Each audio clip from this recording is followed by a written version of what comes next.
यह कहानी उस ज्योत की जो न केवल अंधेरे में दीपक बनकर जलती है, बल्कि प्रेम की ऐसी अग्नि बनकर उभरती है जो हर हृदय को रोशन करती है।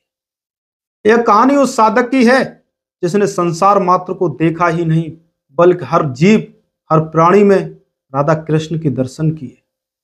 नजर में अपार करुणा, मुस्कान में वो जादू जो मन को सीधे वृंदावन ले जाता है। उनके पास बैठने से दुखी का दुख मिट जाता है, अहंकारी का अहंकार मिट जाता है, खोजी हुई आत्मा को उनके सवालों का जवाब मिल जाता है। उनकी आवाज में वो जादू जो वृंदावन की बांसुरी में गूंजता है। यह कथा अनिरुद्ध कुमार पांडे की है, जिन्हें संसार आज प्रेमानंद महाराज के नाम से जानता है। प्रेमानंद जी का जन्म 1969 में उत्तर प्रदेश के कानपुर जिले के सरसौल ब्लॉक में हुआ था। एक साधारण ब्राह्मण परिवार में जन्मे अनिरुद्ध कुमार के पिता शंभुनाथ पांडे धार्मिक प्रवृत्ति के थे। माता श्रीमती रमा देवी भगवान की भक्ति में लीन रहा करती थी। परिवार में सन्यास की परंपरा थी। उनके दादाजी भी सन्यासी थे। शायद यही वजह रही होगी कि अनिरुद्ध कुमार बचपन से ही भगवान की गहरी भक्ति में लीन रहा करते थे। उनके मन में भगवान की भक्ति की आस्था जागने लगी। 5 साल की उम्र में मंदिरों में बैठकर भजन कीर्तन में रुचि रखते थे कि पूरा परिवार चला जाएगा, हम अकेले रह जाएंगे। उनके मन में एक जवाब आता है कि मेरे तो सिर्फ भगवान है। और यही विचार उनके जीवन का आधार बन गया। अनिरुद्ध कुमार का मन खेल कूद में नहीं, बल्कि भगवान के बारे में सोचने में लगा रहता था। गीता रामायण पढ़ते थे, भगवान के बारे में सोचते थे। 13 वर्ष की अवस्था में अनिरुद्ध कुमार ने मन ही मन में यह सोचा कि मैं सन्यासी बनूंगा। अनिरुद्ध कुमार का मन संसार से विरक्त हो गया। अनिरुद्ध के मन में प्रभु के प्रति अग्नि प्रज्वलित हो गई। एक रात जब गांव गहरी नींद में सोया हुआ था, तड़के 3 बजे उनके मन में व्याकुलता जगी कि अब तो भगवान की शरण में जाना है। घर से निकल पड़े और यहीं से अनिरुद्ध कुमार की सन्यासी यात्रा शुरू हुई। उनकी पहली तपोस्थली बनी काशी, यानी बनारस। गंगा के किनारे बैठकर पूजा पाठ, भगवान की भक्ति में डूबे रहते थे। 10 से 15 मिनट भीख भिक्षा मांग लिया करते थे। कोई दे देता तो ठीक है ना, गंगा जल पीकर अपनी आत्मा को संतुष्ट कर लिया। घंटों ध्यान में लीन रहते और चेहरे पर हमेशा शांति बनी रहती थी। एक दिन ध्यान में बैठे थे, मन में विचार आया कि वृंदावन का बहुत नाम सुना है, कैसा होगा वृंदावन। उसी समय मन में तय किया कि अब मुझे वृंदावन जाना है। एक संत उन्हें वाराणसी में रासलीला दिखाने ले गए। भगवान का कृत्य, भगवान की क्रीड़ा, लीलाएं, बांसुरी की धुन जब अनिरुद्ध कुमार ने सुनी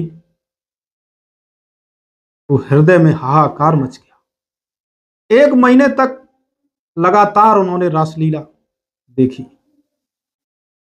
जब रासलीला का समापन हुआ, अनिरुद्ध कुमार के मन में व्याकुलता जगी। बोले अब तो मुझे वृंदावन जाना है।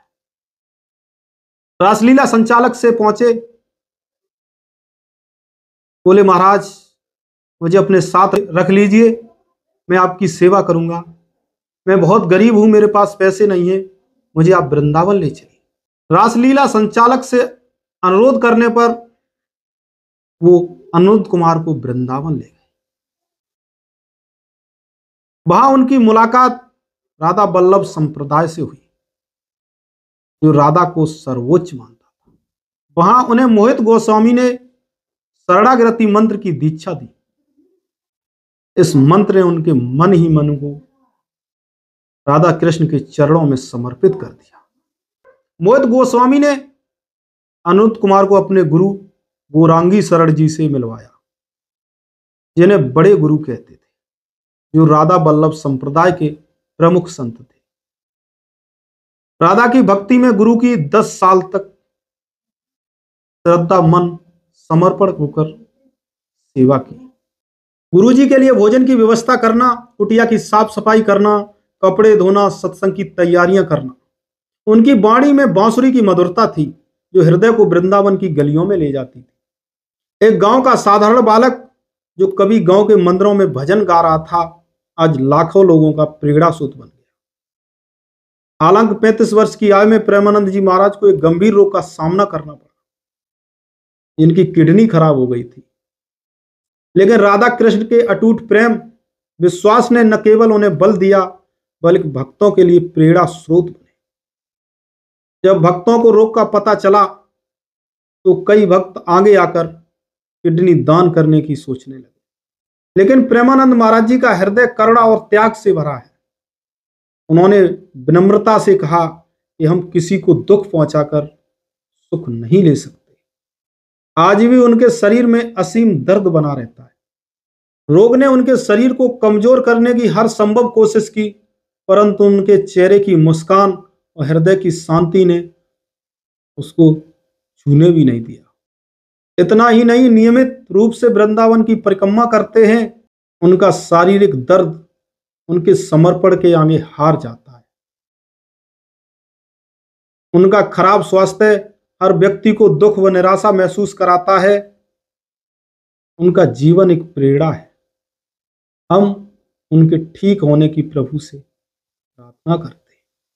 प्रेमानंद महाराज जी को ईश्वर लंबी आयु दे, जिससे हम लोग ज्ञान ले सकें।